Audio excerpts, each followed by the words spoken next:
Hello everyone, welcome back to this channel. In this video, I will show you the easy and clear steps on how to show recent searches in Mozilla Firefox Windows 10.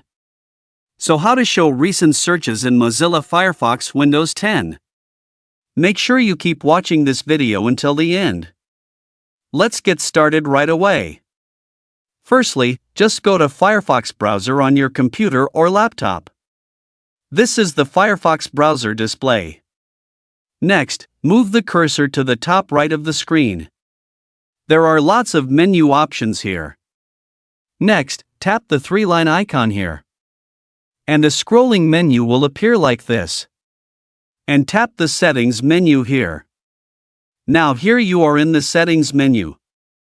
Enter the Search menu. Now here you are in the General menu.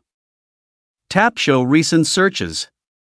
This feature displays the latest search history in Mozilla Firefox on Windows 10, making it easier for users to access previous searches. So that's it, the how to show recent searches in Mozilla Firefox Windows 10 tutorial. Thank you for watching. I hope this video is useful. See you in the next video.